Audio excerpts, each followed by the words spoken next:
नमो नमः छात्राः। अद्य वयं द्वितीयपाठं नित्यं पिबामः सुभाषितरसम् इति पाठम् अधिकृत्य किञ्चित् अध्ययनं कुर्मः। भवन्तः जानन्ति खलु, तत्र आगमनसमये भवन्तः भित्तौ एकं वाक्यं पठितवन्तः। किमासीत् तत्र? समीचीनम्। अयोग्यः पुरुषो नास्ति, योजकस्तत्र दुर्लभः। कः अस्ति अस्य भावः? भवन्तः जानन्ति एव, तथापि पुनः किञ्चित् विवरणं पश्यामः। अयोग्यः पुरुषः नास्ति, अर्थात् अस्मिन् लोके अस्मिन् संसारे कोऽपि अयोग्यः न भवति, किन्तु तस्य प्रेरकः मार्गदर्शकः दुर्लभः अस्ति, न लभ्यते शीघ्रम्। अतः उक्तम् अयोग्यः पुरुषः नास्ति, योजकस्तत्र दुर्लभः। एतादृशानां भावानां कतिचन सुभाषितानि अद्य वयं पठामः। कः अर्थः सुभाषितम् इत्यस्य अर्थः? सुष्ठु भाषितम्, अर्थात् यत् सुवचनानि भवन्ति, श्रेष्ठानां ज्येष्ठानां यानि वचनानि भवन्ति, तेषां सङ्कलनमेव अस्ति सुभाषितम्। अद्य वयं तेषाम् अध्ययनं करिष्यामः। समीचीनं। तर्हि वयं सुभाषितानां रसम् इदानीं पिबामः। प्रथमं सुभाषितं पश्यन्तु। वस्त्रेण वपुषा वाचा विद्यया विनयेन च वकारैः पञ्चभिर्युक्तो नरो भवति पूजितः, नरो भवति पूजितः। अधुना वयं श्लोकं पठितवन्तः, गीतवन्तः। इदानीम् अन्वयं पश्यामः। कः अन्वयः? अन्वयः अर्थात् क्रमशः शब्दानां योजनम् इति अन्वयः। अन्वयं पश्यामः। वस्त्रेण वपुषा वाचा विद्यया विनयेन च। भवन्तः अत्र शब्दान् पश्यन्तु। व वस्त्रेण, व वपुषा, व वाचा, व विद्यया, व विनयेन। एवं पञ्चभिः वकारैः युक्तः नरः पूजितः भवति।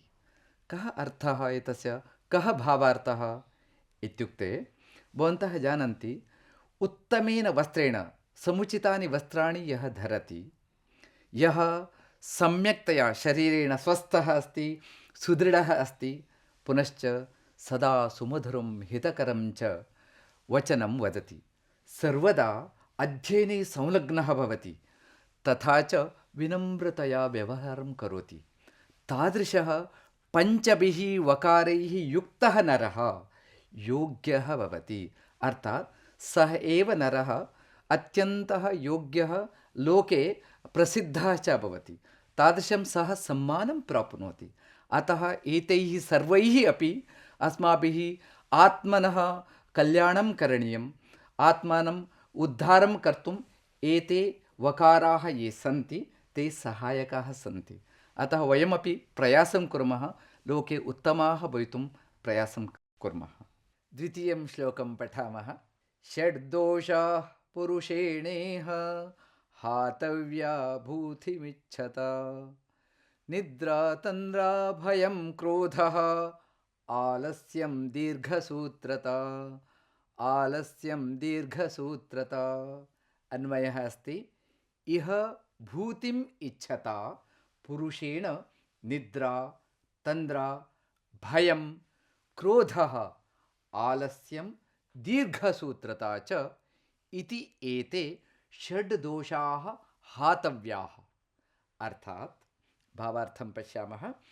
अस्मासु निद्रादयः षड् दोषाः भवन्ति। किं निद्रा इति दोषः भवति? न, तथा न चिन्तनीयम्। अत्र निद्रा इति अतिनिद्रा, अधिकनिद्रा न करणीया। अधिकनिद्रां करोति तदा भवति दोषः। एवं षड् दोषाः ये सन्ति ते अस्माभिः त्यक्तव्याः। एते अस्माकम् ऐश्वर्यस्य, अर्थात् सम्पत्तेः, उन्नतेः च अवरोधकाः, बाधकाः भवन्ति। अतः यदि मानवः स्वजीवने धनिकः विद्वान् वा भवितुम् इच्छति, ऐश्वर्यं वैभवं च प्राप्तुं वाञ्छति, इच्छति, तर्हि सः अतिनिद्रां, तन्द्रां, भयम् अथवा भीतिं, क्रोधं, कोपम्, आलस्यं, विलम्बेन कार्यकरणस्य प्रवृत्तिं केचन कुर्वन्ति खलु, एकमेव कार्यं दीर्घकालं कुर्वन्ति, तादृशस्वभावं दोषः इति मन्यते। तान् स्वभावान् वयं त्यजामः, परित्यजेम इति अस्य अर्थः अस्ति। अधुना वयं तृतीयं श्लोकं पठामः। अद्भिर्गात्राणि शुध्यन्ति मनः सत्येन शुध्यति, विद्या तपोभ्यां भूतात्मा बुद्धिर्ज्ञानेन शुध्यति, बुद्धिर्ज्ञानेन शुध्यति। अन्वयं पश्यामः। गात्राणि अद्भिः शुध्यन्ति, मनः सत्येन शुध्यति, भूतात्मा विद्या तपोभ्यां शुध्यति, बुद्धिः ज्ञानेन शुध्यति। एतस्य कः अर्थः, भावार्थं पश्यामः। प्रतिदिनं स्नानं यदा वयं कुर्मः तदा अस्माकं शरीरं स्वच्छं शुद्धं भवति। तथैव सत्यं यदा कथयामः मनः पवित्रं भवति। सत्यकथनेन मनसि द्वन्द्वः भीतिः वा न भवति। नित्यं विद्याभ्यासेन परिश्रमेण च जीवस्य शुद्धिः भवति। ज्ञानेन च बुद्धिः निर्मला पवित्रा विशुद्धा भवति। अतः मनुष्यः नित्यं स्नानं कुर्यात्, सत्यकथनं कुर्यात्, विद्याभ्यासं परिश्रमं ज्ञानार्जनं च कुर्यात् इति अपेक्षा अस्ति। अर्थात् वयमपि उत्तमाः भवितुम् एतान् सर्वान् अपि अभ्यसामः, तदा सम्यक् भविष्यति। समीचीनं वा? अग्रिमश्लोकं पठामः। उत्तरं यः समुद्रस्य हिमाद्रेश्चैव दक्षिणं, वर्षं तद्भारतं नाम भारती यत्र सन्ततिः, भारती यत्र सन्ततिः। अन्वयं पठामः।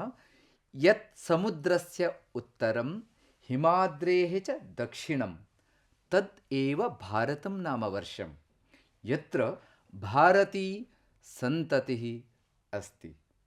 कः अर्थः अस्य? भावार्थं पश्यामः। अस्मिन् सुभाषिते सुभाषितकारः भारतस्य भौगोलिकं स्वरूपं वर्णयति। भवन्तः अपि भारतस्य मानचित्रस्य कल्पनां कुर्वन्तु, भवन्तः अवगन्तुं शक्नुवन्ति। हिन्दुमहासागरस्य उत्तरभागे, हिमालयस्य च दक्षिणभागे यः भूखण्डः अस्ति, भूभागः अस्ति, तस्य भूभागस्य एव नाम भारतवर्षं, भारतदेशः। अत्रत्याः नागरिकाः अर्थात् वयं भारतीयाः इति प्रसिद्धाः। अवगतवन्तः खलु? अद्य वयं 4 श्लोकान् पठितवन्तः। अग्रिमे अङ्के अग्रिमान् श्लोकान् वयं पठिष्यामः। अस्तु, नमो नमः।